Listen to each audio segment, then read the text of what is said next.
what's going on, you guys? Welcome back to Forgiven AF Podcast. Remember, this is a podcast that we use for our Second Chance Mentorship Program. So basically, we have our nonprofit called Second Chance Mentors, and we work with the young men in the school district here that have been kicked out of school for either fighting or drugs. We just try to help them get back into school, give them a mentor, we do like short-term, long-term goals. We do a bunch of stuff like that. But on another side of Second Chance Mentors, what's really cool is this podcast, Forgiven AF, was just approved to be in, it was 63% of the prisons in the United States. So 63% of the prisons will now have access to this podcast.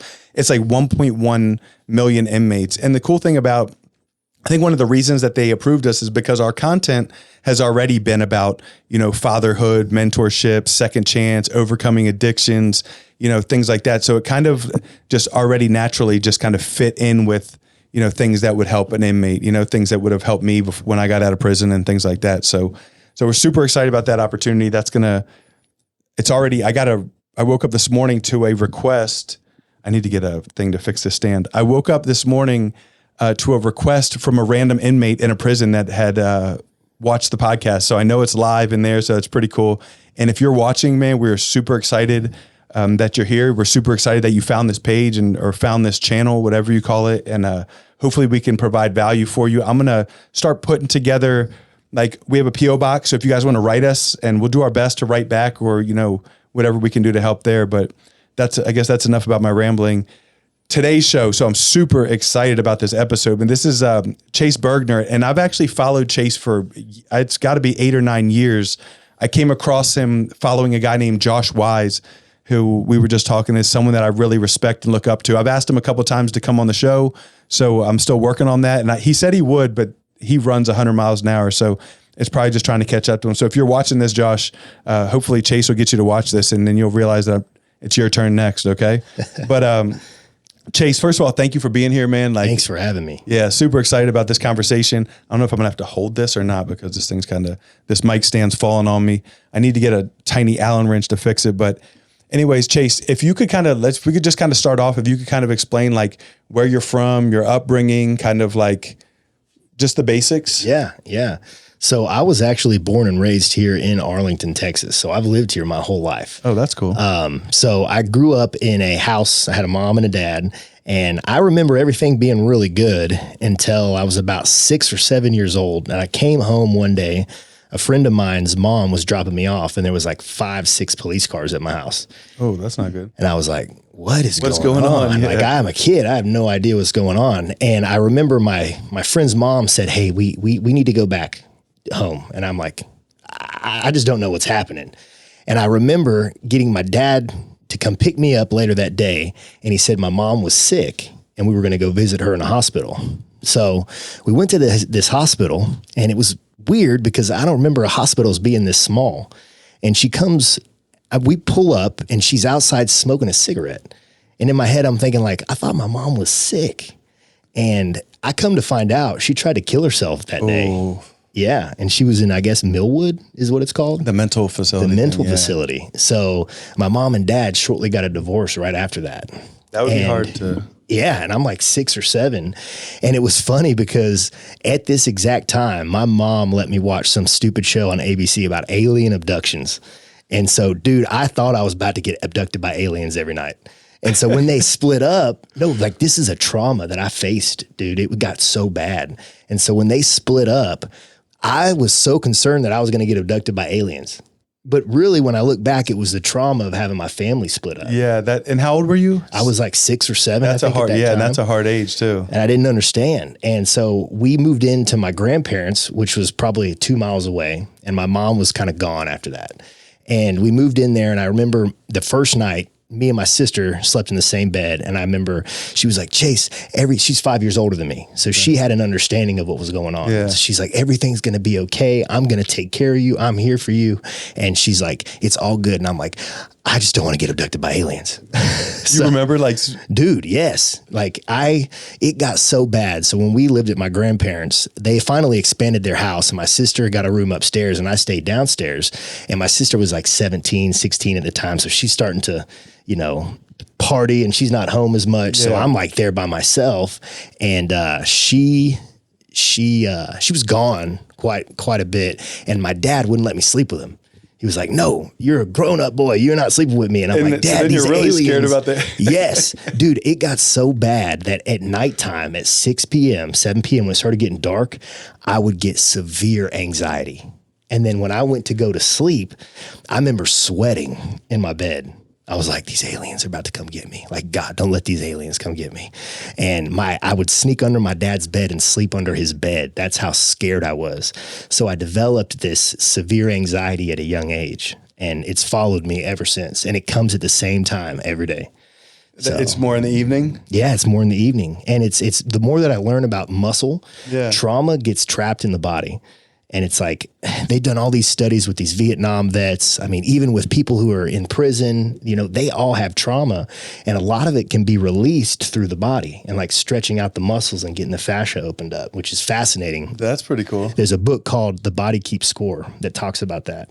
So all the trauma that we've had, our brain can forget it, but our body doesn't forget. I've heard that before, like, because a lot of times your body will have a response, and you'll recognize that response of the.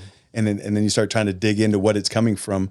So that's super interesting, dude. It is. It's kind of weird. Interesting. It's weird, but it's cool. And it kind of I like those type of stories because it sets the tone. And now as we go further into your life, people now kind of have a basic understanding of who you are. You know what I mean? Mm-hmm. And that's not the type of thing that like most people want to like brag about that. You know what I mean? Hey, I was scared of, aliens. You know what I mean? So it just shows you're real and what's going on. So what, after high school or through high school, like when did you get into, so one thing I didn't put out there yet is Chase is a professional bodybuilder. I watched that you drive through that to get that pro card. And dude, I wish there was a way, and I might be able to throw pictures on here, dude. You were shredded. Yeah, I can send you some pictures. Yeah, that was crazy. It was a hard lifestyle, but I can segue into that from this story from these aliens and being a kid and being scared and petrified. So what I was going through was I was needing attention. That's what I needed. So luckily, when I was about 8, maybe 9, my dad got me in martial arts. Okay. And so once I got into martial arts, all my behavioral stuff started to diminish. Because I would be in class, disrupting the class, because I just wanted people to see me and say, hey, I see you. And so I would always it was like the comedian. I wasn't a bad kid. I wasn't trying to hurt people. I was just disruptive, trying to make friends.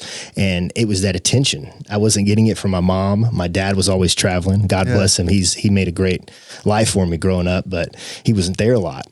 So I developed this seeking attention type of complex. So I got into martial arts and I got obsessed with it. So whenever I get into something, I go all into it. Like I'm all in or not in at all. Yeah.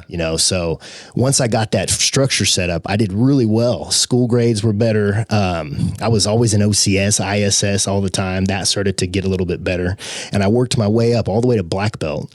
And I was going to get ready to test for my 2nd degree black belt and also getting ready to go to the Junior Olympics. And this is about 15 years old, 16. So you've always been an athlete. That wasn't something. I would say I was semi-athletic. I wasn't full blown. Like I was always the smallest kid on the team. I wasn't the fastest.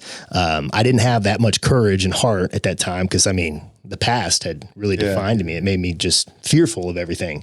So when I was about 15, 16, I was at a belt test. And I remember there was a younger belt and he was a lower belt. He had popped off and hit me in the face. And I was getting kind of cocky at this time. I thought I was good. I was like, okay, I'm getting good at this. So I smacked him back, and the master comes and picks me up by my collar in the belt test in front of 200 people.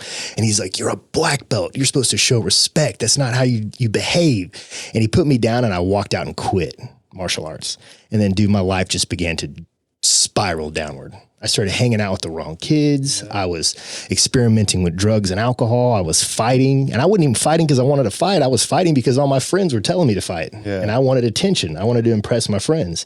So one night we decided to go ahead and take my grandpa's car and go break car windows. And we ended up breaking $10,000 worth of houses and car windows. And we got caught that night. And I had to go to a jury, to the 2 courts, and do all the whole thing. And I got a deferred adjudication. And they also sent me to Waco, Texas, where I was in a home. It was like a Kimbo / boarding home. And I was one of the only white kids in there. So it was predominantly African and Hispanic. And they were gangsters. I was a little white punk from the suburbs. Just got in trouble one time. Got in trouble one time. And these kids got teardrop tattoos. And dude, I remember for the first 8 months, I got my butt kicked every day. And really? Yes, it was terrible. These 3 guys, I remember their names, DeCario, Paul, and Tewalter. They would kick my butt every single day. I'd be trying to get lunch. Boom, there goes your tray. I'd go into a room, a door gets shut. Boom, I get jumped by those 3 guys. And they were Crips.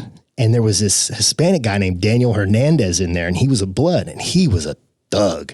This dude would face those 3 guys by himself. Like, he had heart, but he was also compassionate, because he was like a friend to me. You know, he got me listening to Tupac and doing all this stuff. And I remember it got to a point where I got jumped one day and I was like, I don't want to live anymore. Like, so I became suicidal into this place, and it was terrible, terrible. And I remember Daniel being like, you got to pray, bro. You got to pray. And I didn't know what God was. I went to church when I was a kid, but you don't really have an understanding until you really start reading. I think you need some age to understand the Bible. I agree.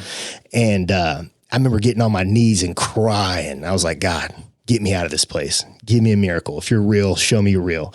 And dude, 2 days later, out of nowhere, 2 of those guys got released out of the 3. And changed, made it a whole different situation. Totally different. So at this time, we had these counselors in these homes that would come and, you know, basically caretakers that would watch us after we got out of school.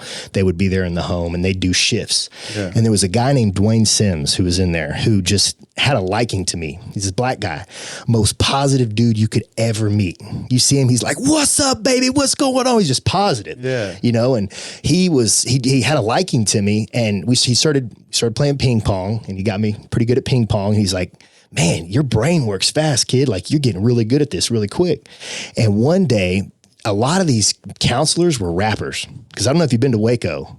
Baylor's nice, but Waco's hood. I've heard that. It is gangster down there. I've heard that. I've never been, but I've heard that. So a lot of these counselors were rappers, like rappers trying to come up. Yeah. And they would be in there in the night shift working on little beat machines and writing songs, because they'd be going to recording studios. And so I remember one of them had a beat on and some of the kids were rapping. And Dwayne had pulled me in there and he goes, Chase, come on, rap for him. I could rap.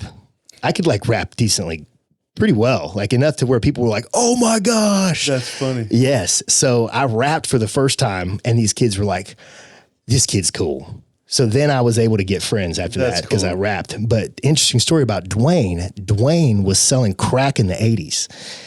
And he was caught up in a bunch of drug stuff. He was like 18, 19, selling Quaaludes. I don't even know what a Quaalude is. Yeah, it's like a Valium. It's like an old school drugs or whatever. And he had a bunch of marijuana one time. And he was by, I don't know if the stories, I remember him saying he was in an alley or by some big trash can. And he had a bag full of marijuana. And this cop pulls up on him.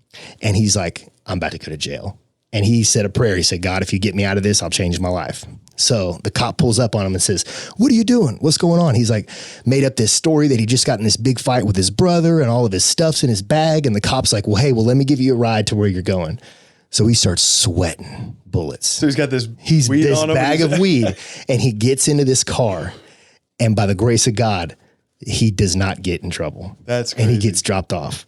That dude is now a doctor. Did he keep his promise to the God? He's a doctor now. That's awesome. So he was doing his residency and stuff at Baylor while I was in the home. Oh, and he would come over there and like do volunteer work or whatever. I think it was a job. Yeah, it was a paid job. And this dude was just always so positive to me. So once he found out I could rap, he would always bring me books. And he wouldn't tell me, he's like, you need to read this. He'd be like, baby, you got a gift. You gotta cultivate your gift. He would like motivate me. He's like, you gotta get smarter, you know? And he'd tell me to write these rhymes. So he'd make me read a book. I'd write a rhyme, read a book, write a rhyme. Yeah. And it was so cool. We got to leave this home once a month to go like have some type of normalcy on this big van. So we go to like the gas station or we go to a grocery store. And every month, Dwayne made it a point to take me to a local coffee shop to read my poems. And the first time I went to go do it, dude, I was about to piss my pants. You were scared? Yeah. I was so scared. Public speaking, it was so scary back then. So I got up there and I started rumbling through this poem that I wrote and I finished it and everybody stood up and started clapping and I was like, oh, wow, this is kind of cool. That dude played a pivotal role in your life. And I tell everyone I know about him because if I wouldn't have had him, who knows where I would have been. And that's why I really respect what you're doing with these kids because you may be that person for that kid. That's what it reminded me of. Not like, saying myself personally, but just like some of these kids don't have anybody. For one, he believed in you. And that was like, not saying your dad didn't, but sometimes we don't take what our parents say because we're like, oh, you're my mom or my dad. You have to say that. You know what I mean? Mm-hmm. So sometimes when you have an outsider, someone like that believes in you, it can completely change the trajectory of your life. It did. It really did. And I mean, I think about him all the time and I talk to him still. Oh, is he, do you still, you can keep in touch with him? He's still in my life. And my story gets crazier from there. So after the Methodist home, when I got out, it was called the Methodist home. I got out and I went and got my diploma from Martin High School and I graduated. But during this time, I remember thinking I need to exercise and work out because I didn't want to be vulnerable again. Because I was a second degree black belt and I got into this home with these thugs who had beards that were twice my size. I was just... And you realize that my black belt isn't what I thought it was? It wasn't what I thought it was. Well, mostly because I was filled with fear again. Yeah. Because it was that same thing. Like at night, I was scared to go to sleep, but instead of aliens, I thought I was going to get jumped. So like that whole anxiousness just carried through my teenage years. And I remember saying in there, I'm going to get strong and big. I remember saying that, but I couldn't really work out. They didn't really have a gym. So I'd be doing push-ups and trying to do like some stuff like with like towels and stuff. But when I got out, I just went straight to the gym and I immersed myself in the gym. So that's when your like whole fitness journey started? That's when it started, yes. So high school. High school. It was like at the very end, once I graduated, it was like, okay, I got to change myself. I need to rearrange myself. I am not right. I'm not the person who I need to be. And Dwayne helped show me that because he allowed me to lower my ego. Yeah. Because he came at me from a place of, it was positive. He never belittled me. I mean, he'd get on to me and say, that wasn't a good choice, but it was in a way that it was. People don't care how much you know until they know how much you care type thing. And you realize that this guy cared about you. And when someone cares about you, you can take criticism from them. Yes.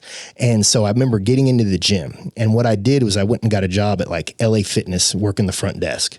And I would just work out all day. All my negative influences and my peers were still around because, that's your friends you grew up with. Yeah. And they would just make fun of me all the time because they're like, dude, all you do is go to the gym and drink protein shakes. You're such a loser, bro. Come party with us. And I'm like, no, I'm good. Because I knew like I didn't want to go back to that situation. Yeah. I don't want to go back to that. I don't want to go to the real like prison, like what you had experienced like that. Awful. That's terrible, man. So I had it locked in my head. So I remember I would go to the gym and I was still kind of getting trapped with my negative peers though, because I'd still want to go hang out with them because I wanted friends and those are my friends I grew up with.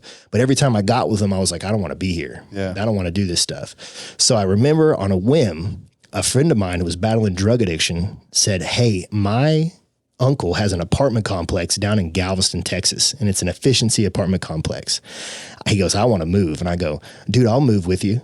And I remember I told my dad, I was like, Dad, I'm about to move to Galveston. He's like, what? And I go, Dad, I'm going to become a personal trainer. And he was like, that's the dumbest thing you could do. What are you thinking? You need to go to business school. You need to go get a trade. You need to do this and that. And I was like, what is a trade? He goes, that's not a job. And I just took everything I had and I went to Galveston. And mind you, I had no money. Guess who I called? Dwayne Sims. And he met me in Mahia and gave me a bunch of perfume and cologne that was like wholesale. Yeah. And he taught me how to go into like salons with these women and sell this perfume and cologne. So he put money in my pocket. That's cool. Isn't that cool? Yeah. And then I got all the way down to Galveston and we get into this apartment. It's like a halfway house. Like it was not what I was thinking. It was junky. I mean, there was rats and stuff and it was $500 a month. So I went and got on food stamps. And then I went and got a job in the morning opening up a gym. And then in the evenings I was a valet. So all I did was work out, read about working out, and read more about working out. That's all I did for a whole year. And I transformed myself. And I remember at the end of the year, my buddy's eyes started getting glazed over again. He ended up battling Oxycontin addiction. Okay. And so I saw his eyes glazed over and I knew like, okay. He's back getting high. He's back getting high. I need to get out of here. So one night I had a rat crawl across my leg at night and I was like, I'm done. Like, I'm going back. No, I seriously left at 9:30 p.m. and drove back. Like I was just like, that was a sign that I served my time. I need to get out of there. So mind you, the whole time I'm eating healthy. healthy. I'm not drinking alcohol. I'm reading. I'm outside. I'm getting like sunlight. I feel good. I look different. I feel different. I act different. I come back and I had a bunch of friends who were a grade below me and they were going on a senior trip and they invited me to come with them. And I had some money saved up. So I remember showing up to the airport and I hadn't seen anybody in a year. And growing up, I was never like a ladies' man or anything. And this really is not the point of the story, but I got to that airport. All these girls were like, is that Chase? Oh, because you're all in shape. Dude, I'm in shape. Like I mean, I wasn't big at that point, but I was like really lean and I was really tan and I was healthy.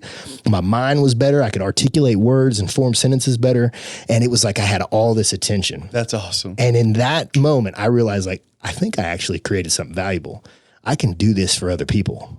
I know how to do this now. That just gave me chills. That's really cool. Dude. And it was like the whole trip, it was like everybody gave me all this attention. I was getting treated differently. They're all asking you, hey, how can I get in shape? How can I do that? Yes. And I'm like 18 at this point, 19. And it was like, I'd never had that kind of attention before. And like I said, I needed attention when I was a kid. Yeah. That's why I kept getting in trouble. So I remember we got back from that trip and I went and got certified as a personal trainer. I started working at LA Fitness and I was grinding away because I loved training. I loved doing it. So it wasn't a job to me at that point. So I would be building these relationships with people. And all of a sudden, one of my best friends, he died of an overdose, heroin. One of my best friends, Tyler Mansell, his parents owned a D&S Kawasaki Honda over here off of Cooper. Yeah. And the kid was the Brad Pitt of our like age group. He was a good looking kid. He had everything you could have ever wanted. He was a professional motocrosser and he broke his back and the kid loved to party anyway. Yeah. And once he broke his back and got on the pain pills. That's how it happens. It's a slippery slope after that. I know. And I've never even seen that stuff. You know, I experimented when I was a kid, but never with that kind of stuff. So Tyler he would be nodding off. And what was crazy is the day he died, I told him, I said, dude, you're screwing your life up. Something bad's about to happen to you. And then that night he died. Ouch. Yeah. And I remember going to his funeral and looking in his casket and being like, I'll never let that be me. That's not going to be me. I won't let that happen. Yeah, it was a tragedy. But then it was like, that was the catalyst that said, you know what? I'm going to be a fitness model now. So I took my game from being a personal trainer and now I'm going to go be a fitness model. I'm going to get in the magazines. So then I did my first competition. And I had no clue. This is in 2012. I had no clue what I was doing. I was just going off the stuff I read in muscle magazines. You didn't have like a coach or nothing? No, And I dieted myself down. I think I didn't eat carbs for 6 weeks. And I was a shrinky little thing, but I got ripped. Yeah. And I remember showing up to the contest and I had no idea what I was doing. I didn't know where to go. I didn't know what to do. So I'm looking around backstage and they're calling it was men's physique. It was the first year men's physique came out. And I'm looking around and I'm like, man, everybody's taller than me. I don't know if this is right. And I go ask the expediter. I'm like, hey, I don't know where my class is. She goes, what's your class? I'm like, class B. She's like, oh, they're on stage right now. I'm sorry, you're disqualified. Oh. So I did all this work for 10 weeks, 11, 12 weeks, whatever it was, to get disqualified.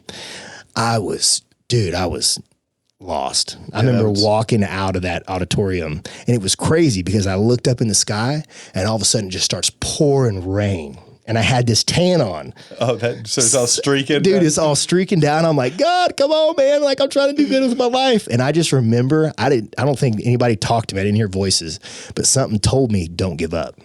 Keep going. Keep doing this. So I got back, prepped again, got ready for another contest. I got like 13th place, did terrible. It took me 2 years after that to get a placing in men's physique, but I didn't stop. Yeah. I just kept doing it.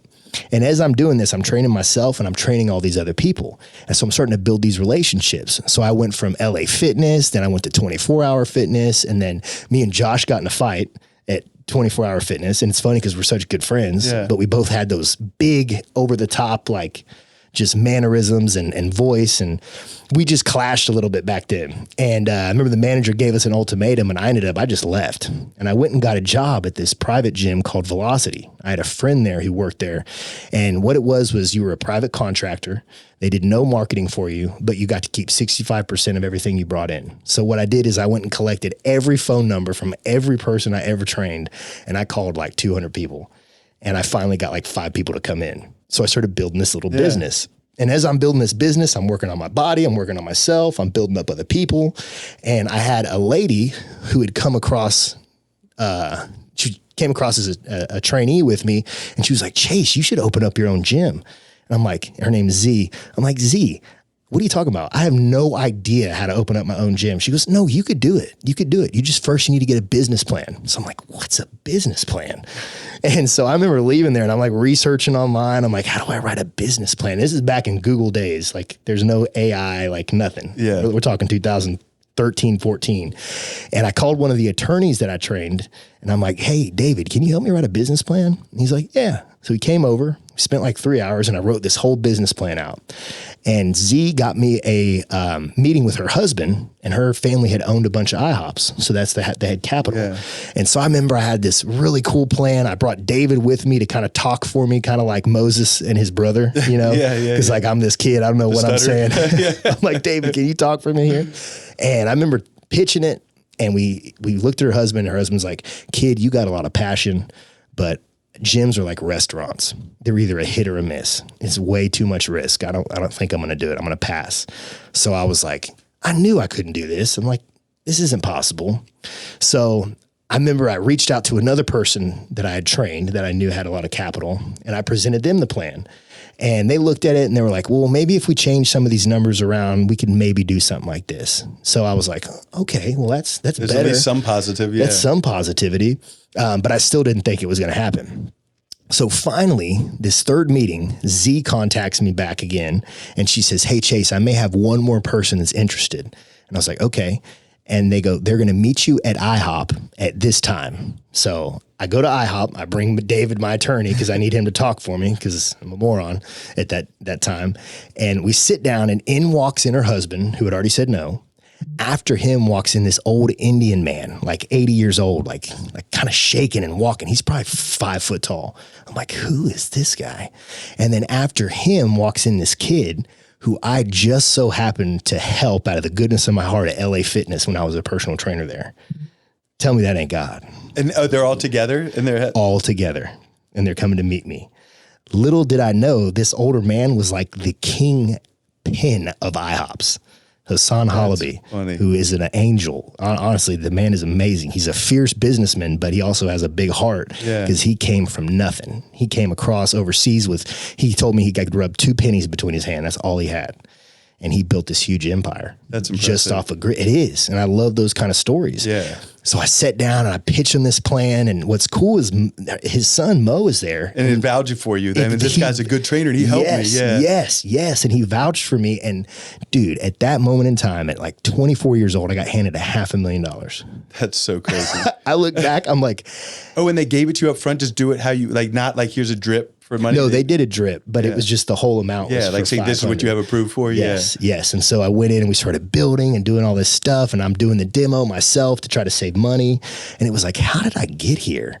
And it was so stupid at the time because obviously ignorance is bliss. I'm like, well, I need partners because then I can help share the responsibility. So I brought on a fellow trainer who I was like, hey man, would you be interested? He's like, yeah. So I brought him on, and then I brought on the lady who owned the gym before Velocity that I worked at. She was doing yoga out of it because she had already sold it. So she just had a little bit of a stream of money coming in from teaching yoga. And she's like, hey, I'd be interested to help y'all if y'all wanted. And I said, okay, here's equity here. So now I've got Mitch was his name. I had me. We had a lady, I'm not going to say her name because it didn't end out very well. And his son, Mo, who's a great guy. That's cool that Mo stayed involved. He did. He stayed involved. So it was his part too. So it was all 4 of us. We started, we got in there, and it was profitable right off the bat. And now I'm going to stop that story because now I got to go back to competing to tie this all together. Yeah. So after that, I remember I started winning competitions. I was just going at it one after another. And it was just like that resilience.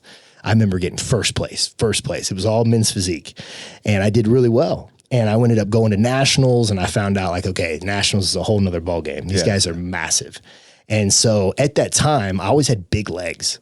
And so there was this new division coming out called men's classic physique. Yeah. And everybody's like, Chase, you need to do this. So I started doing the bodybuilding posing, and before I knew it, I got really good at that classic physique division. So I ended up, boom, I started winning there first. And at this time, I had a lot of pictures going around.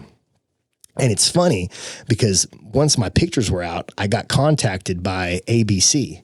and they had heard about my story. And they were like, hey, we want to interview you to possibly be a trainer on The Biggest Loser.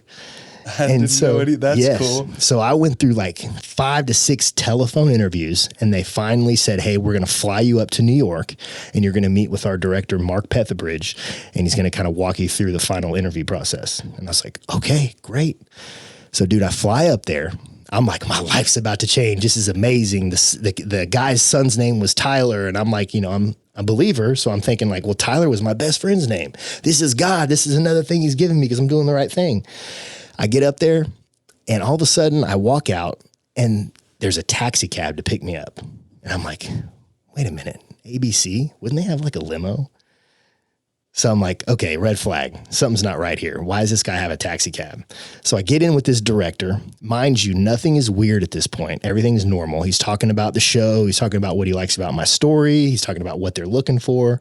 We pull up to the hotel, and we go stay at this really nice hotel called The Standard in Manhattan. Have you ever heard of The Standard? No. It's got like an upside down. It says The Standard upside down. It's kind of a cool logo, but it's a really jazzy place. And it was Fashion Week that week, so it was packed.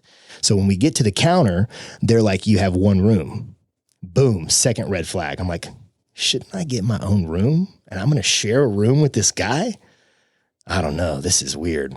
But nothing felt weird, and the room was big, and it was like, okay, well, it's like a suite. So, okay, maybe this is normal.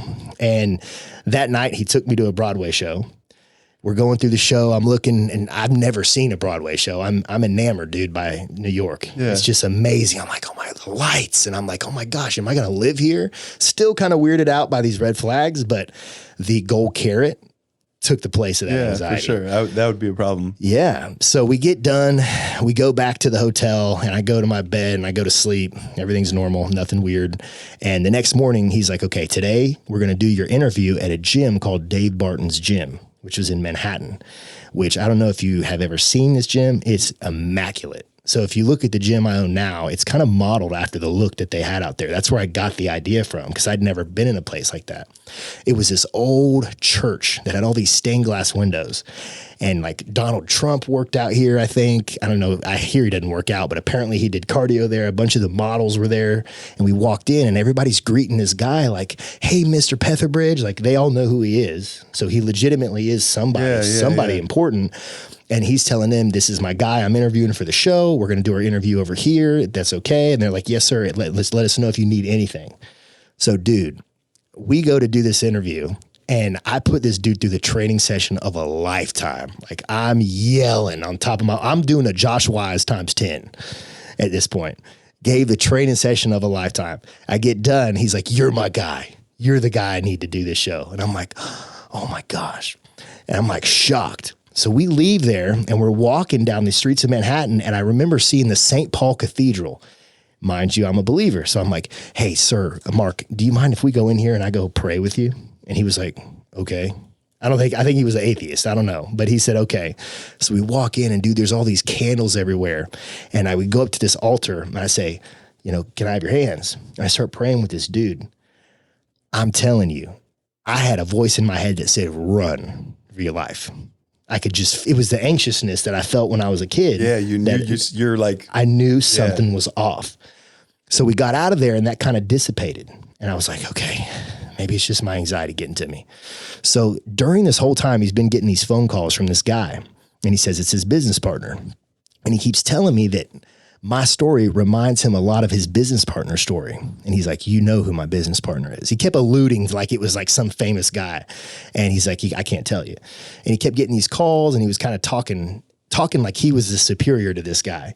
And that was kind of odd to me too, because I didn't think people would talk like that. I don't know. It's New York. Maybe it's different. So that night we get to the hotel, and he busts out these contracts. So legitimate ABC letterhead. I mean, dude, the verbiage, I looked through everything. I didn't know much about contracts but it was a legitimate contract. It was $300,000 per season that I was going to make. And I remember when I saw that, I remember looking out to the skyline, and I remember thinking to myself, if there's something given to you on a silver platter that's too good to be true, it's probably too good to be true. And I remember that guy was on the phone again, and I had a mirror behind him, and he pulled it out to hang it up. And I don't know if I tripped out, but I swear the phone wasn't on. So I go, who are you? You are not who you say you are. You're not even on the phone. And I just started screaming at this guy. And he's like freaking out. And he's like, what is wrong with you? And I remember I just walked out of the hotel room. I'm calling my girlfriend at the time. I'm like, hey, this is going on. She's like, Chase, you have anxiety. That's all it is. You're going to ruin a good thing. And then I call my lawyer friend who helped me write my business plan. He's like, Chase, you just have anxiety. He said the same thing. He's like, you need to just chill out. Like, you got a big opportunity up there. And I'm like, okay. So the director's messaging me saying, I don't know if you're the guy. What was that? And I said, I'm coming back to the room. The director, meaning that same guy? The director, the same guy who's been hosting me this whole time, who took me through the interview. So I go back up to the hotel room. And he's sitting there kind of telling me like, you're not the guy. Like, what was that? That was weird. And I said, sir, it could be my anxiety. I think this is a little too good to be true. Here's my red flags, X, Y, and Z. This is why. He goes, I don't know where you're getting that, but I don't know if you're my guy. He goes, we need to talk tomorrow morning. So I went to bed that night. Remember, we're in this big suite. So I'm way across the other side of the hall or the other side of the room. And I could not sleep at all, dude. I remember sweating. Were you worried that you messed it up? I was worried that I messed it up. But then also worried that it wasn't real? Always worried that it wasn't real. And so I didn't sleep at all, not whatsoever. And that morning, I remember the sunlight starting to come up. And I remember I had to go to the bathroom. So I walked to the bathroom and I went to the bathroom. I'm looking at my leg. I'm telling you, I had a scratch down my leg, like a cat had scratched my leg, and it was fresh, like it was still kind of bleeding. And I was like, something's not right. So honestly, I checked my butt. Like I got checked myself to make sure I wasn't sore, like I got drugged and raped or something. I didn't have any missing time. We got up and went to breakfast, and the whole time I'm like, I got to get out of here. This guy's talking about possibly a second chance, but I got to go to California. And I just was like, I got to get out of here. When I got to the airport, I got on the flight. I remember praying to God, like, God, get me out of this. We start taking off on that airplane, and all my anxiety kind of calmed down. I got back home and I started looking this guy up. He legitimately was with ABC, and he legitimately was doing this to fitness models, but no one knew what his motives were. So like no one had ever started the process and made it through to the show, like, or really No. And I remember him trying to get back in contact with me. Maybe he liked, like maybe he just wanted to hang, like maybe it was a sexual probably thing, like what creepy. It was. And I think about like, oh my gosh, I was in New York with this dude I didn't know with a gold carrot in front of me. And then you hear all this stuff now about Hollywood and like all the messed up stuff. I bet you, I don't know. And I'm not saying, I bet you there's a lot of guys that have probably fell for that situation. I guarantee you there are. And that's super scary. It is scary because they try to get you with these carrots. And it's like, I'm glad you shared that story, dude, because it's so interesting. It just takes you to another level of like, wow, things that are possible that go on out there, you know? Dude, it was nuts. And that was when I decided I'm done modeling. So I'm not going to do all the modeling stuff anymore. I was on like 22 romance novel covers, I was doing magazine stuff. And I was like, I'm done. I'm not doing this anymore. I'm doing the classic physique. So that was when I went all in on the classic physique. So I got the gym going. I got the classic physique thing going. I'm competing. I'm training. All of a sudden, my partner trainer has been funneling our Facebook ad people to an online coaching business. So he's been stealing our people. And so I called him out on it. And he said, okay, well, I'm done with this. So boom, he drops. There goes like an Did you have to lever. give him the equity that he had in the gym or anything? No, So he forfeited his equity. That's because nice. At the point in time, we still owed money on that. Yeah. And the investment then slowed down because that lever was gone. So I'm like, what do I do? Okay, I'm just going to do what I know to do, and that's work harder. So I just started training more. And then about 6 months after that, the yoga lady builds a house out in Alito, Texas. And so now she was there 3 times a week. Now it's like 2. And then it's like 1. And it's like, her business was so tied to her as a person that if she wasn't there, no one showed up, which to me now that's a mistake. You do not want that. And you know that too, as a business owner, you've got to cut that leash essentially. So then boom, another lever drops. And now it's like, we're barely making the investment payments. In fact, I think the investor, Hassan, had to actually do some manipulations to make it to where he could be able to afford it. So now it was just me, my crew who's still there, going after it, trying to get this thing paid off. And then bam, I remember I was still competing at this time, and I finally turned pro. And it was like, boom, it was like a blow up. So this isn't that long ago, was it? Like this was 2019. Yeah, okay. We opened the gym in the beginning of 2016. Okay. And so right in 2019 is when I turned pro. Boom, COVID hits. So now the story takes another turn. Trust me, the gym through COVID stuff, I can relate to that. It was hard. Yeah. And it was stressful because a lot of us didn't know what was going to happen. His son wanted to close down the gym. Looking back on it, I think it was an excuse maybe not to work. He was probably tired of doing it, and he didn't see this financial gain like he thought he was going to get. And so what I did is I took some equipment and I gave it to all my trainers. And I said, hey, y'all go train people in your garages. Do what you got to do to feed your families. And I built a gym in my garage. I had spent like $5,000 and built this pretty nice gym. Yeah. I'll have an HOA though, and they were pissed. So I started bringing people in and training them at my house. And my HOA is like, you're bringing COVID into the neighborhood. You're going to kill everybody. And I'm like, everyone was so scared. Yeah. I'm like, well, would y'all rather have a foreclosure sign in front of my house? I'm just trying to keep my business open and my family going. Dude, I had to, they remember there was 2 months that we were like shut down, where we had to be shut down. And I did the same thing. I took all this one-on-one equipment to my garage, although I didn't use it one time, but I had to do online workouts every morning at 5:30 live in our Facebook group. Cause I still had to bill our members. Yeah. Cause I still had to pay my rent. Yeah. I didn't get any discount on rent or nothing. So I was at 5:30 in the morning. I'm using chairs for lateral raises, and it was so bad. But that's the only way we still had to provide some value to still charge our members. But it was awful. But it showed you how resilient you were, right? We made it through. Yeah, that's what I'm saying. A lot of places shut down. I think I read in the statistic that it was 75 to 80% of gyms shut down. I believe that. And it's like, you made it. Yeah, that should show you a lot about yourself. Yeah. Like, you're resilient. Like, you're not going to give up. And ended up 2 months went by, like you said, that lockdown. I said, you know what, Mo, I don't care. I'm opening the gym back up. I have to, because I'm not letting this thing fail. So we said, okay. So we got back in there and I'm working again. And at this time, me and my wife are wanting to have a baby. So I had spent 7-8 years in a line doing this bodybuilding thing. So in order for us to have a baby, I had to come off, and I'm going to be honest, I was using chemical enhancement. Because I had to. I was at the elite level, and to get to that pro level, you have to do it. Yeah. Now, I was doing it through a doctor, so I was doing it wisely. But he told me, he goes, you've got to come off everything. We've got to get your sperm count back up. Did he put you on HCG? Yeah, so I started doing the HCG at a very high dosage. And we would do these IUIs because my wife only had one egg because she's 8 years older than me. Okay. So it was like we did IUI after IUI after IUI, and nothing worked. And I was lucky, her doctor. What is IUI? IUI. So IVF is the one where it's like $25,000. Yeah, okay. And they go in and they literally inject it into the egg. This is like one step below it, or this something? is a step below it, where they use some type of, maybe it looks like a tampon, and they somehow get it through the uterus, and hopefully it works, but there's like a 50-50 chance. So her doctor, luckily, Dr. Gordon, trained at our facility. And I remember going up to him saying, Dr. G, nothing's working. What do I do? He goes, we ought to think about IVF. I'm like, IVF, that's like $25,000. He's like, yeah, but think about it. If you have a kid, don't you think it's worth $25,000? Yeah. And he's like, think of it like this. Imagine you're kicking a field goal from the end zone. I was like, oh, okay. I could kick a field goal from the end zone. So we went and had to do all these tests, and they were like, well, you've got a 60% chance that it's going to work.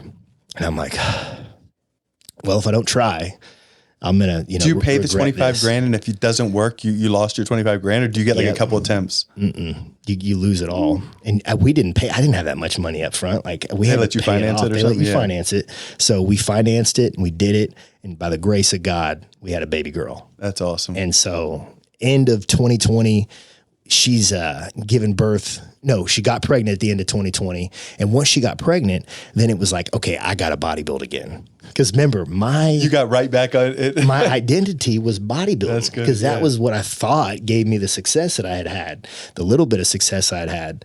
And so I got back. I got in contact with my coach in Canada, and he put this drug list in front of me to be, compete with the pros. And it was astronomically high dosages of anabolics. And I was like, I'm not doing this. And he's like, well, I'm just telling you what everybody else is doing. You can make the decision on what you're going to do. So I said, I'll do half of what all you're giving me. He said, okay. So I went to my doctor. I got back on everything. I went from 180 up to 220 pounds. And just muscle In like 4 months, because muscle memory is real. Yeah. And then you got that drive of like, I want to get my identity back. I need attention, because that's what I seek. I need attention from being a kid. Yeah. And so I'm going after it. I'm eating 6,000 calories. And at night I was doing these shakes with raw eggs, and I would do them every single night because I could not eat that much food. So I had to blend it to get that much food in. So one week, my wife was like, you don't look right. You're looking really pale and green. And my stomach had hurt. Like, I had no appetite. I was throwing up. I had diarrhea. And she's like, you need to go to the doctor. So I took her advice. I went to the doctor. I told them what was going on. And they go, we believe you have salmonella. You know, salmonella is from like not cooking chicken enough. Like raw eggs. Yeah. And so they were like, go ahead and quit everything you're doing, because they knew the anabolics I was using. They told me, quit everything, focus on losing weight and getting healthy, and you should be okay. And I said, okay. They gave me some antibiotics. 2 days later, I got a call, and they were like, hey, we got your blood results back. It says here you have hepatitis A. And I was like, what? I didn't know the difference between B and C. Yeah, like B and C, you don't get rid of. Yeah, yeah. And they explained to me, A comes from like shellfish. It could come from raw eggs. And so that's what it was the raw eggs. I'm like, Rocky didn't have hepatitis A. The movie. That's BS. Come on. You guys are leading people on with this. That's funny. And so I went in for a checkup, and they had took my blood, and they said, whoa, your liver enzymes are through the roof. You need to go get a sonogram and get imaging done on your liver. So now I'm freaking out like, oh no, I've messed myself up from this selfish dream that I've been chasing. So I go into this imaging place, and before I went in there, like I told you before the podcast, I prayed, and I'm like, God, I'm sorry for being selfish and chasing this ideal that I thought I wanted. I will change my life if you get me out of this. I went in, I'm anxious as ever getting this liver scan done, because it's like an ultrasound, and it's like you're thinking of all the worst case scenarios. Especially with your anxiety. Yes, you're thinking of only the worst case scenarios. And I got out of there, and I remember like praying again, and I got some peace to me. I got a call the next day, and they were like, hey, here's your imaging, Chase. Absolutely nothing's wrong with you. You have no elevated enzymes. Your liver's perfectly fine. There's no lesions. There's no bruising, nothing. And this is only a few days after the doctor was freaking out about it. After the doctor That's got to was be a God freaking thing, dude. out. That's so cool. Dude, and I listened, and I changed my life. And now my life gets really hard. Okay. So I have this identity crisis. I'm like, oh my gosh, I'm not going to compete with Chris Bumstead, because that was my goal. I wanted to be that. I wanted to do that. And I didn't know who I was, so I needed a physical outlet. So I have a yoga studio at my place. And so I started doing private yoga sessions, because I'm like, well, what can I do with my body that's physical, that's not bodybuilding? So I just started stretching. And we talked a little bit about how trauma gets held in the muscles. So I'm going through week by week with this lady who I actually had frictions with too, because she was very alpha female. She's very intransigent on her thoughts and her beliefs. And we just kind of, we went at it. But this was my attempt to get common ground with her and be more friends with her. So she's putting me through these private sessions. I'm like 3 weeks in, 4 weeks in, I'm starting to actually feel better. So anybody listening, you need to get flexible. I was just about, do you still do that? Absolutely. I've been looking for a place where I could go do yoga that's not just like 30 women, because I want to like kind of. I'll tell you what's better than yoga, Pilates. I've heard. Pilates is so funny. I've heard with the board, the stretching on the board and all that stuff. Dude, it's hard. And I'm starting to see a bunch of NFL guys on their off season do Pilates. They do Pilates and ballet. And ballet. And if you look, Kobe did Pilates. What's his name? Brady did Pilates. LeBron James does Pilates. So I was like, okay, Pilates was where it was at. I didn't find that out till later. But remember, I'm getting stretched out, and there's trauma in these muscles. So this coach or this trainer has me on my back, and she's pushing me into a pigeon position. And I remember she's pushing so hard. I'm like, that's too much. Stop. And she's like, no, push it. Breathe through it. And I remember just breathing and calming down, and my leg like dropped 2 inches.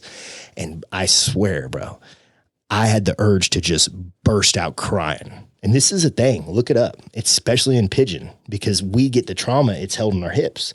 And so I cut it off, and I didn't cry, because I'm like, I'm not about to cry in front of this lady. Like, I'm doing yoga. Why would I be crying? It didn't make sense to me. I didn't understand, especially how trauma was held in the muscles at that time. don't they also say that yoga has like, you have to be careful because it can have like almost like a non-Christian side to it? That's where I think I'm about to go to. So once this had happened, I got out of there, and I remember at the end, she'd get into this weird meditation. And she'd be like, okay, I want you to align your chakras. We're going to do this and that. Mind you, I was baptized when I was a kid. Even though I didn't have a clue what the Bible even meant, I still was baptized. God, and from your story, he's shown you multiple times that he's real. Like, Yep. I have a fear. I know he's there. A healthy fear. Fear. And so I remember having anxiety every time she would go into that. And so when I left that night around that 6, 7 p.m. when I got anxious, yes, dude, I let out this cry every night. And it was like, not like it was like like letting out of some type of trauma or something. Yeah. Who knows what it was. And as this was happening, I had these weird things going on in my life. So if I just gave up my check every month, we had enough money to pay everything, payroll. Cause remember, we're coming off of 2020. Yeah, sure. I've lost all my partners.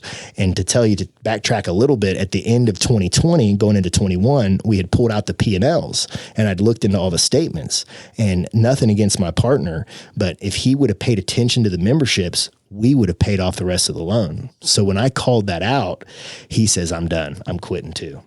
So my operations quit on me. And by the grace of God, if I just gave up my whole check, we had enough money. So it's kind of like how Jesus fed, 5,000. But it's also kind of a blessing too, because you were able to because having partners, don't get me wrong, it's important in some aspects, especially on the size of something. But when there's not enough to be passed out, you know what I mean? You can really kind of screw yourself over, especially by thinking you want partners in the beginning of a business. Yeah.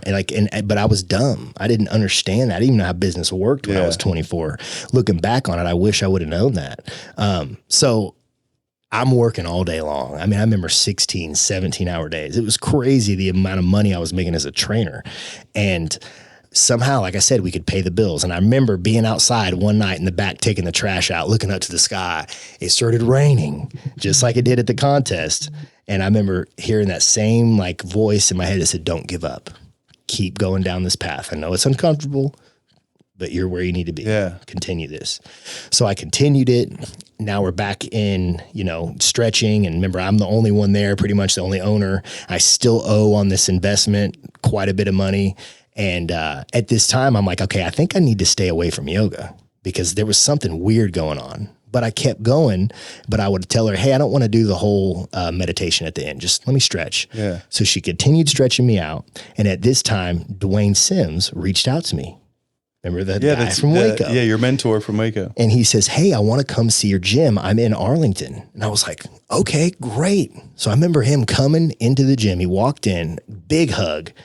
He greeted me just like he did. So he did this thing, and these kids always responded well to this. Whenever they'd be acting up, being disrespectful, he'd go, stop. Everybody right now, I want you to sing with me. And he'd make us sing. He'd go, O-A, O-A, O-A, O-A, O-A. And he would do it like in this Sade type of voice. And we were like, you're so weird, Sims. But he would make us do it. And I'm telling you, everybody would actually do it, and we all got in better moods. As stupid as that sounds. Because it is so stupid that it makes you just have to be like, what did we just do? What did we it brings you together because you're all doing it too. Yes. So, I don't know. He was a genius. This guy, he sounds impressive. He's amazing. He's a doctor now. He sold crack in the 80s. I love that. I told you that story that he told me when I was in the Methodist home. When he was 18, he was selling all these drugs, and he had this big bag of marijuana, and he was out by this dumpster, and he was waiting on somebody to come pick it up, and a cop pulls up on him. And so he makes up this story that he got in a fight with his brother, and this is his belongings. And the cop is like, well, let me give you a ride. Yeah. So Dwayne's freaking out right now because he's about to get in the back of this cop car. So he gets in that cop car. He's got his big garbage bag, and he told me, he prayed. He said, God, if you get me out of this, I'll change my life. Somehow that guy did not get in trouble. That's so cool. And then after that, boom, now he's a doctor. That's really cool. He was doing his residency, helping us as kids, which again, like I say, that's why I respect what you're doing with these kids so much, because on a deeper level, you're making an impact. You're making a change. Like we had said, these people don't have people. They don't have that positive role model. I guarantee you most of them don't have fathers. That's the common denominator, really. I guarantee it because I had my father, and my father was amazing, but he was always gone. So it wasn't his fault. He was just trying to give me a, security. Yeah. He was doing his job. So I didn't have that either. Yeah, it was weird. But he walked in the gym, hug, he does the OA, and I'm like laughing. I'm in a good mood because like I hadn't seen him in so long and I got this turmoil going on all around me. And he looks around, he's like, man, Chase, he goes, you might be the most successful kid that came out of that home. And I'm like, well, that ain't saying much about y'all because it's not like I'm some brain surgeon. Y'all must not be doing anything. He starts laughing. He goes, no. You don't understand. It's not even about money. No. Yeah. He goes, most of those kids that you were in there with are dead or in jail now. Yeah. And I know because I check on all of them. All of them were either dead or in jail.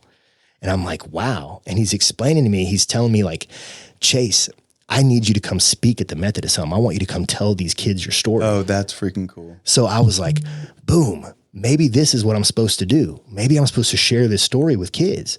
And so I remember he was going to call me. I didn't get a call that week. Another week went by and I'm like, you know what? I'm going to go check in on this because I feel like this is something I need to do. So I called him and he answers, oh, hey. He's like, Chisel Chase or whatever he called me at that point in time. And I'm like, Dwayne, what's going on? Am I going to be able to speak there? And he starts talking about the world. And he's like, let me tell you, and he's a believer. He's like, let me tell you about the world right now. He goes, we're in a dark place. Blah, blah. And I said, Dwayne, stop talking in parables. I said, what happened? He goes, Chase, they know about you. They looked you up. They know who you are. They know what you've done.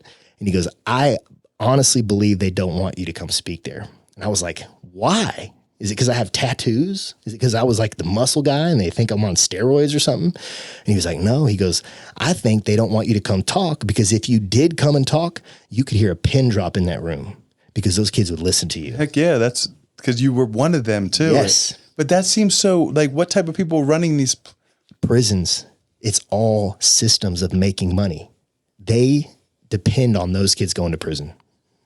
That's so true, dude. That's how the systems work. They need people because it's all a business. Yes. Think about the statistics of the kids mostly dead or in jail. Yeah. That makes sense to funnel them into the prison system. And the prison system is a huge business. Huge. That's what I mean. That's a huge business. And even the boys' home is a huge business. Yes. Because someone's paying, the government's probably paying for each kid X amount of dollars or something. Yes. And they don't want those kids to get it together. And man, that's so scary. Isn't that sad and scary? It's really sad. Yeah. And that's why like your kids should hear this. And like whoever's listening, like there's an agenda and I'm not a conspiracy theorist, but there's too many chains that link together that point to there being some type of system that it's so true. No, it's so true. And it's the same.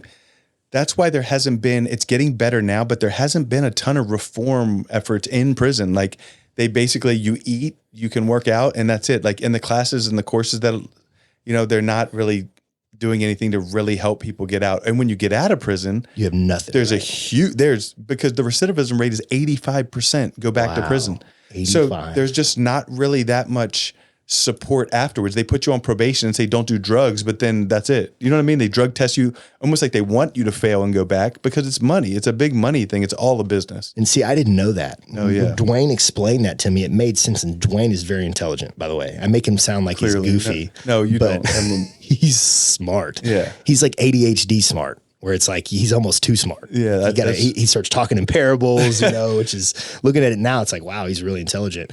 And I remember talking to him for 3 hours that day because I just started pouring onto him like all the stressors that I had. I'm giving up my check every week. I'm living off of savings, how much money I was making, but I didn't have any because I had to pay this business off. Yeah.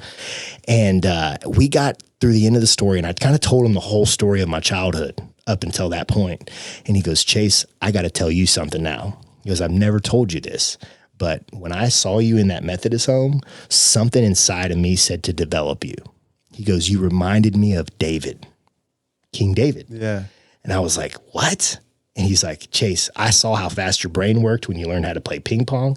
I saw you go up and read those poems. He goes, you have a gift. And he goes, you are like a David. And I remember hanging up the phone and I was like, what just happened? I didn't really understand it. And I knew that I needed to go talk to somebody who had an idea of like spirituality and like, the Bible. Yeah. Because that's what something keeps pointing me to go to the Bible. So the only person that I knew that was truly spiritual and like stuck to the discipline and actually walked the walk was my grandma. is the one who raised me. That my grandmother raised me too at parts, and she's probably the biggest spiritual leader I've ever met. We were lucky to have them, you know? And so I remember my wife gets home and she greets me and she sees I'm upset and I'm flustered. And she goes, "What's going on?" I go, "Darla, I need to go talk to Meemaw. I need to go talk to Meemaw. I'm going to bring her right back here. And I need to talk to you too." Mind you, we have like a 6-month-old baby at this time. So I get in my wife's car, Shawn, no BS. I turn the ignition on, and blaring at the top of the music was gospel music. And my wife was not a Christian then. She was all into the yoga. I'm spiritual. I'm doing this. And it was just like, it was as loud as the volume could go. And I started crying. I was crying, and I'm driving to my grandma's. I'm like, "God, what are you saying to me? Like, what are you telling me?" And I go to my grandma's. I ring the front door. I'm like, "Meemaw, I need to talk to you." She goes, "What's wrong with you?" And I'm like, "Just come with me." Because I'm in this like hypomanic state. Because I'm like, what is happening? Like, what's talking to me? I'm getting these messages and these signs, and I'm trying to figure out, what is this? So we go and we get back to my house. And as soon as we walk in, Darla put our baby to sleep. And Darla and my grandma sit down, and I tell this entire story from my childhood all the way up. And my grandma looks at me and she says, "Oh my gosh, Chase." She goes, "I always wish something like this would happen to me." She goes, "I think you're being chosen to spread the gospel." And I was like, "What?" I go, "Meemaw, I've not been a good person." And she goes, "No, Chase, you have the exact story. You remind me of David." She said that? She said the same thing. She said the same thing. And if you look, our logo for our nutrition company is David on top of my body. And I don't think I'm a king or anything, but just these weird circumstances. It's just weird. And I got through, I told her my whole story. Now it's time to take her home. So I get in the car and we're driving, and something in my conscience and my spirit is telling me, listen to her words. So I'm asking Meemaw, I'm like, "Meemaw, what does this mean? How do I share the gospel?" And she's like, she's telling me about Moses and how Moses couldn't speak well, so his brother had to speak for him at first. And I said, "Meemaw, I don't think I'm intelligent enough to spread the gospel. I don't know anything about it." And she just said, "You need to start reading the Bible." And at the time I'm thinking like, well, this is a good story, but I don't think this is really giving me a sign.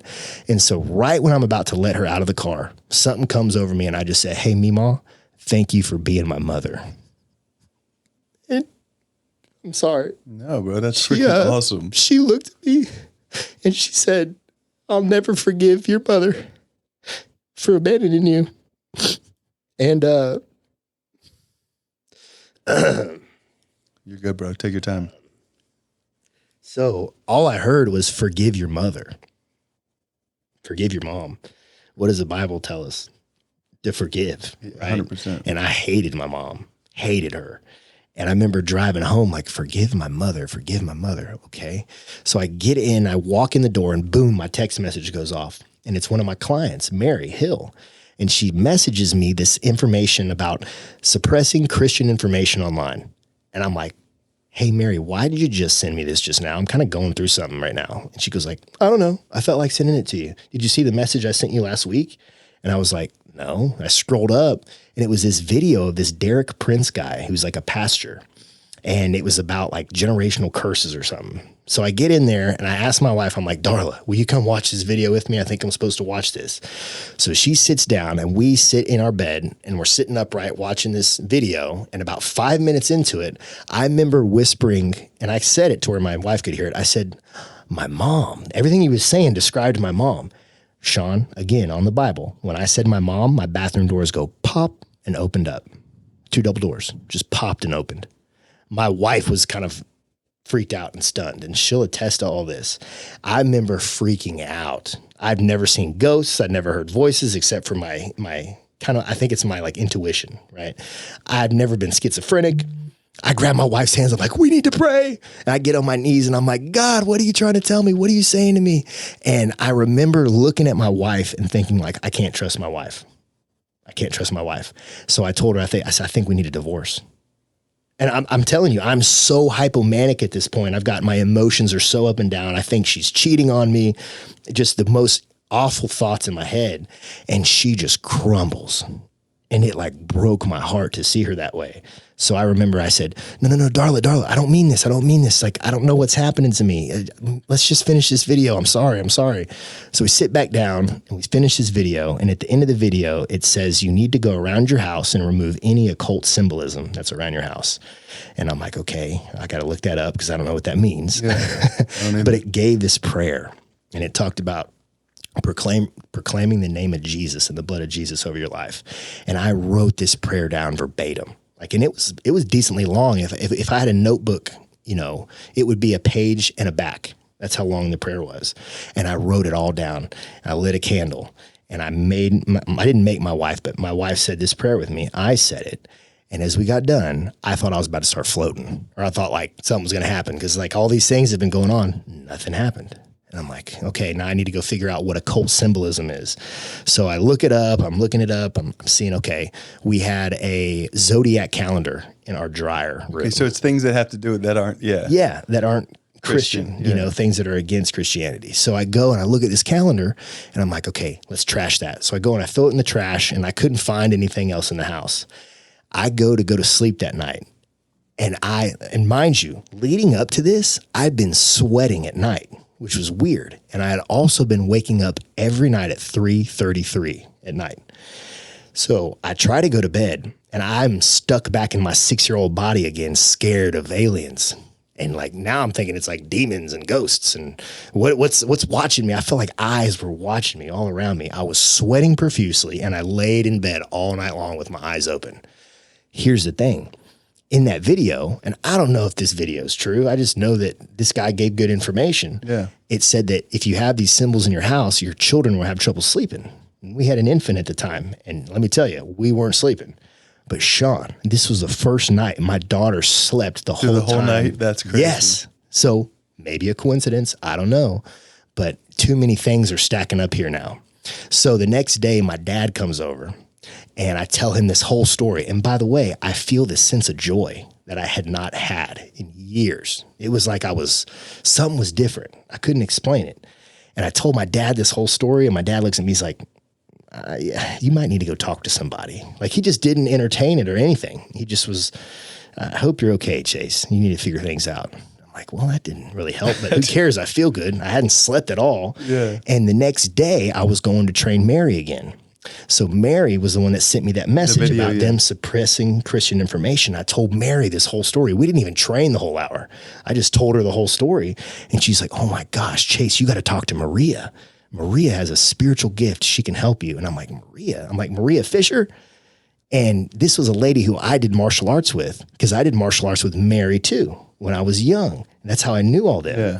And guess what? Who our pediatrician was out of nowhere? Maria Fisher.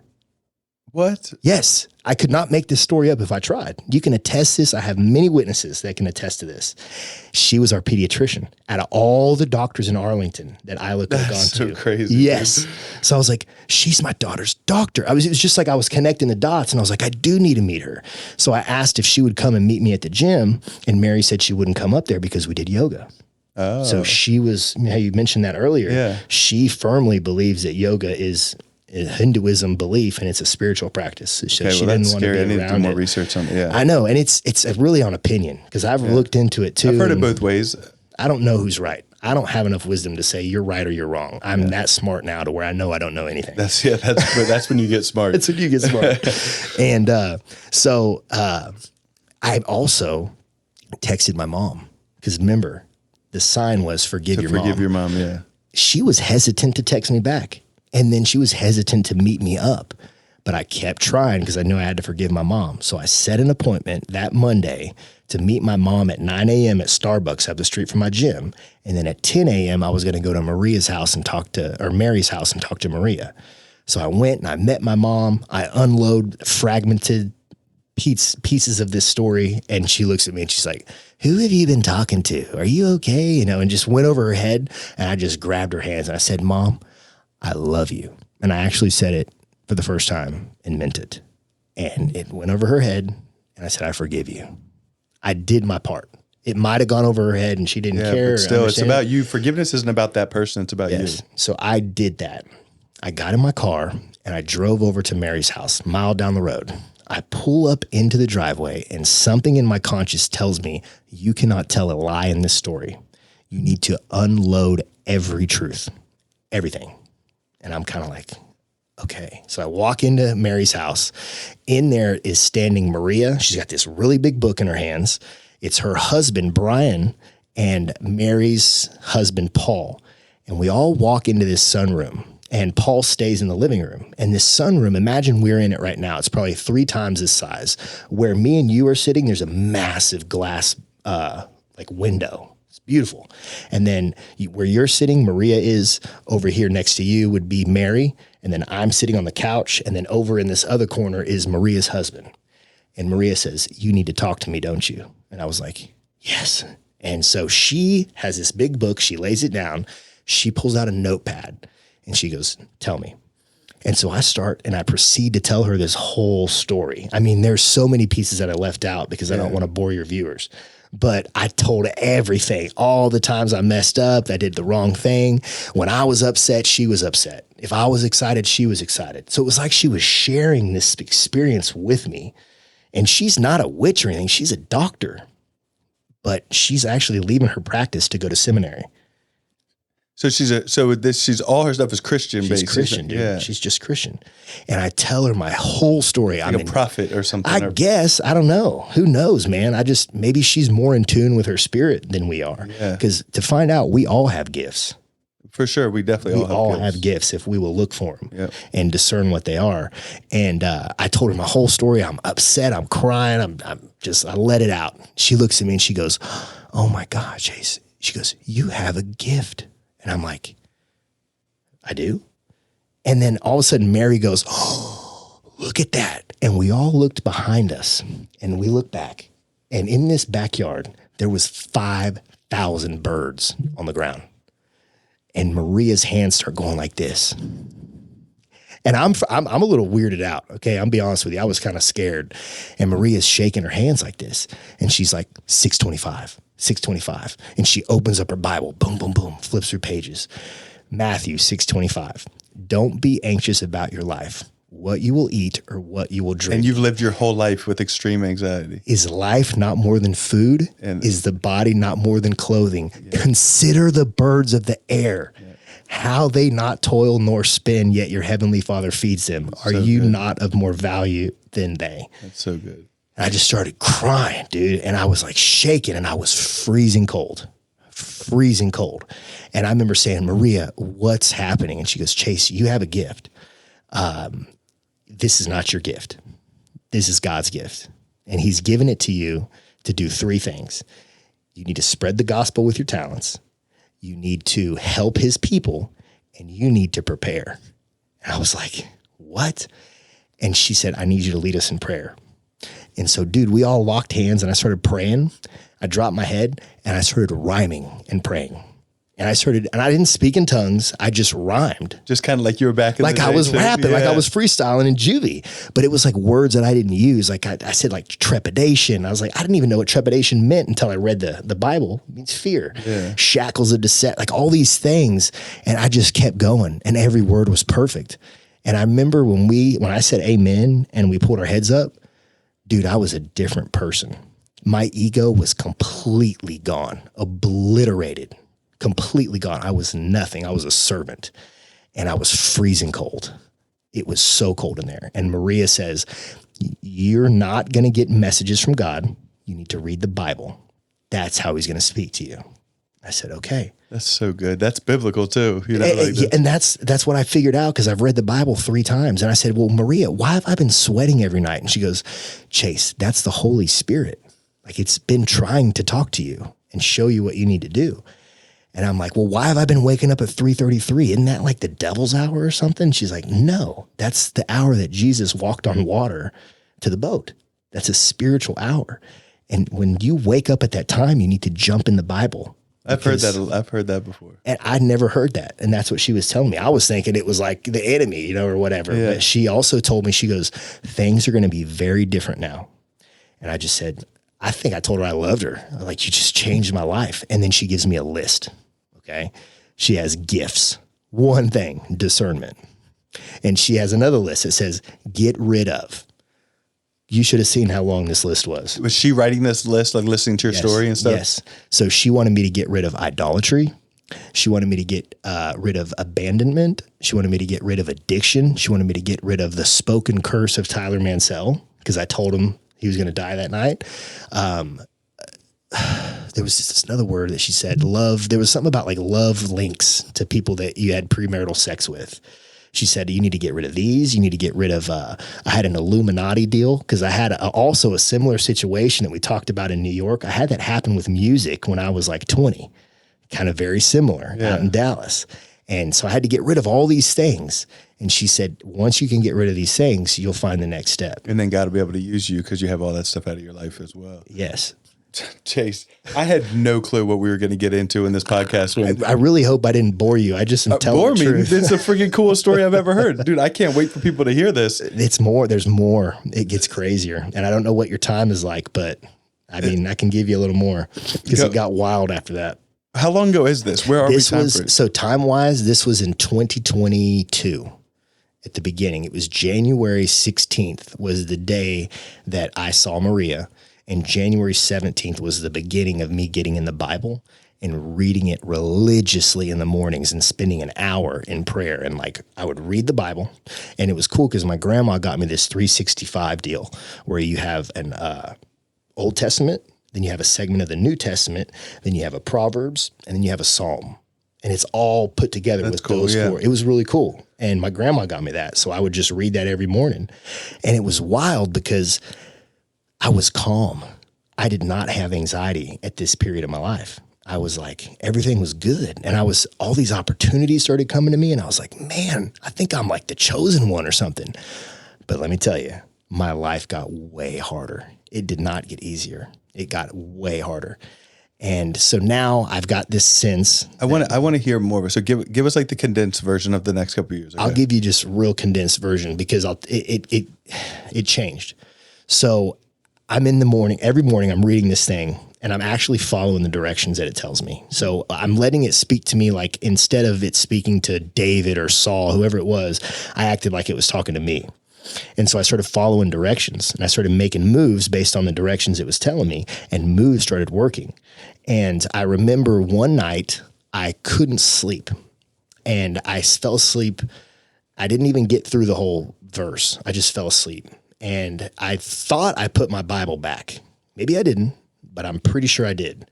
And I'm asleep, and I remember being choked. I had this dream I was being choked. And I was at the airport, and this girl that I used to date was walking by, and I remember seeing her. And this kid that I used to train, he told me he was a Satanist. And so I was sitting in this airport waiting area, and I look up, and the kid's looking at me. I look down at my phone, and then his wife was looking at me, and I look at my phone, and it says, "We are the true God," in like Latin, backwards. I'm not even kidding. And I remember getting up and them all laughing at me saying, "You believe in this Jesus? This is like Santa Claus. You're believing in fairy tales." They were all making fun of me. And I remember walking off and trying to go find that girl that I used to date and trying to tell her about this Jesus guy. And she looks at me and she goes, "Oh my God, look at these shoes I got. Look at this." Like Instagram, like the most shallow like stuff. Yeah. Yes. And dude, I woke up and the Bible was in my hand. And it said, it was in Acts. And it said, "I will provide you a new helper." I was like, what does this even mean? So I put my book up. I did my little ritual in the morning. I read again, and I went to work. And I was training a doctor in the morning. And as I was training, that old yoga instructor was there. And she overheard me telling the doctor that I wasn't doing yoga anymore because it's a Hindu practice and now I'm a Christian. She starts laughing at me, just like the people in the gym, or just like the people in the airport in the dream. Yeah. Everybody it was mostly her that was laughing, but they were making fun of me just like they were in the gym. I fired her that day. I got another helper. So I will provide you another helper. So it just goes on. But as time has passed, that discipline has faded because I'm so immersed in trying to be successful. And I think that's what the world does. It chokes us out of that type of stuff because we get distracted. What's your plan? What's next for Chase? Like, what is your? I don't know. I have all these grandiose goals and dreams, and by the grace of God, things are happening. I went from working in my business to now I don't even work in it. I just work on it, and I'm helping everybody else. I'm taking a loss, in fact, to go above and beyond to help other people, because that's what the book told me to do. Yeah. I'm getting advice from mentors who are very successful telling me that I shouldn't be doing it like that. So I've got two conflicting, wisdoms coming to me. Are your mentors business mentors or spiritual mentors? They're business mentors. See, that's it. You got to be careful with that. And that's a slippery slope. Like I have a counselor that I see regular, but it's a spiritual counselor. You know what I mean? Like to make sure that I can go with all the things that I have going on, and I can run them by someone who I know is going to give me the spiritual side of it. Yeah. And I think that's it's hard right now, because I am in a state of the business mind, but I'm trying to keep the spiritual lens. So honestly, my life is really hard right now. I'm leaning into not my own understanding, and I'm just trying to show up for the day. That's good. I'm not focused on these big grandiose plans. I'm just like, if they happen, they happen. I'm going to make the necessary habits to do them. But I know I just got to share the gospel. I got to help his people, and I got to continue to prepare. That's really good, man. I feel like you're on the right track. It can be tough trying to figure out what's the most important. You know what I mean? Because you have a family, you got to provide for your family, and you have to, keep your gym running. But I struggle with stuff with the gym, because if I see someone struggling, they can't pay, I'm like, oh, don't trip, just keep coming. Don't worry. Delete your, payments. Like we do the same. And I do that. Yeah. So, and I do that a lot, and find myself sometimes to put myself in a bad position, but I would do it again and again. You know what I mean? Like same. We're just wired that way. Yeah. We got a second chance. Yeah, and it's like, so that's exactly it. We want to help people.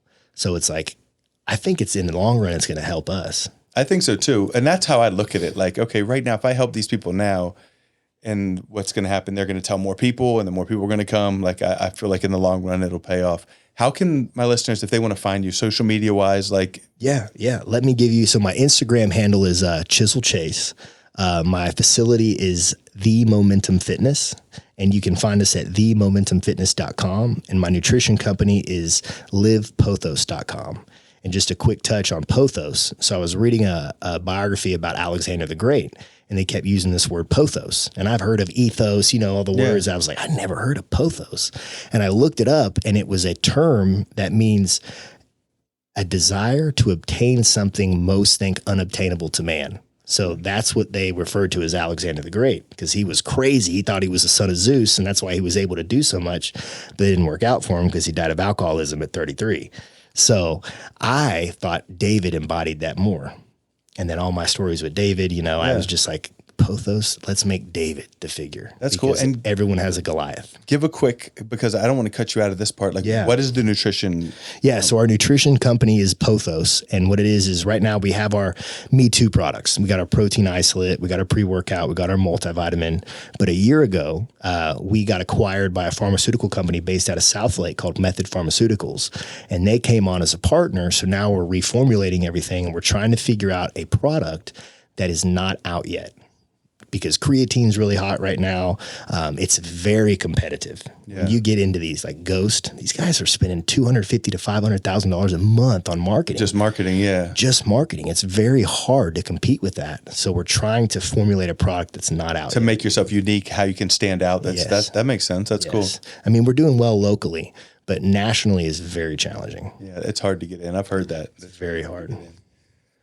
Well, man, bro, that was I don't even know what to say, but I loved every bit of it. And I really do. I believe that God talks to us, and God has a purpose for you. And there's a reason that you've overcome what you've gone through your whole life, because it's got to be, I think it has to be to help other people overcome the same thing. Like me too. The whole time you're saying that, I just think to myself, like that's I know so many people that struggle with some of the things that you were struggling with. Yeah. And the way you were able to be transparent and open with, the insecurities, and you talked about a lot of things that wouldn't make somebody necessarily feel cool in what they were saying, but that's what makes you more genuine. That's what, you know what I mean? Yeah. I don't care about being cool anymore. I can tell about being true.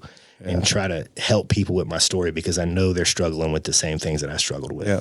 And it's like, that's why I do admire what you're doing so much, because I see you doing this stuff with these kids, and I think I literally see myself back in that facility. And that's cool. And that, I mean, thank you for saying that. And it's not cool that you see yourself back in that facility because it was not a good time for you. But they don't know what they have. I want to be the what's the guy's name? The doctor. Dwayne Sims. I want to be the Dwayne Sims to other people. You know what I mean? Like everything when you talk about him, you light up, dude. Like that dude was probably the biggest influence. It sounds like that. He was an angel. Yeah, like angel, and he still checks on me.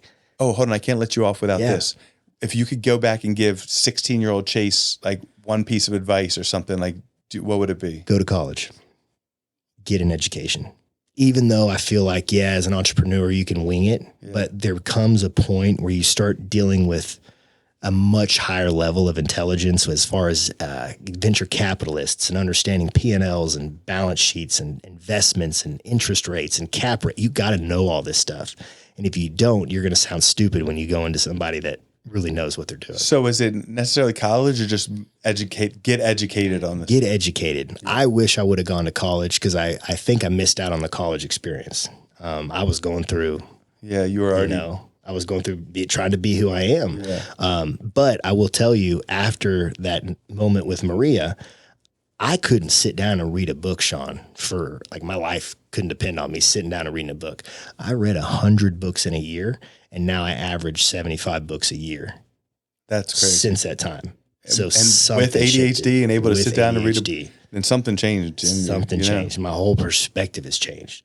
I'm still struggling with, I want to be successful. Yeah. And sometimes I feel guilty about that.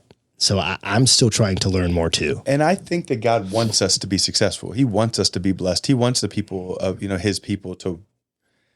That's such a hard one, right? That gray area of like, when's too much money? When's enough money? If it's harder for, a rich person to go through get into heaven than through the eye of the needle, that whole, like that. It's harder. It's like, it's hard. Yeah. It's harder for the rich man to get into heaven than it is to go through the eye of a needle. You hear things like that and then you're like, oh, so how, and I don't know how to maneuver that. I don't know, but I think it's back to the discernment and it's a heart posture thing. Like, is money my idol? Mm-hmm. Or do I want to make more money so I can put more money into the kids? Mm-hmm. Like there's so many different, I don't know, there's a happy medium there somewhere for sure. Yeah. You talk about being a good steward. When you get blessed with your stuff, you give it up because it also goes back to remember the talents, the 10 talents, the 5 talents and the 1 talents. Yeah. Are you going to do nothing? Just bury the money and he comes back and you still have the same thing. Yeah. There's another avenue that says push and grind. I get it, man. Dude, Chase, you're awesome, dude. Man, thank you. I really appreciate you letting me share the story. No, this is great. I can't wait. There's probably going to be questions. There'll probably be a bunch of questions, so we might have to do a round 2. I'd love to. We might have to get back and do this again. Love to. Yeah. Or have you come and share the story with the boys in our mentorship program? Love to. You know what I mean? Like, but I think that there's a lot more for us to do together, and I'm excited about it. Me too. If you're watching, remember that you're loved and you're forgiven, and there's nothing you can do about it. Peace.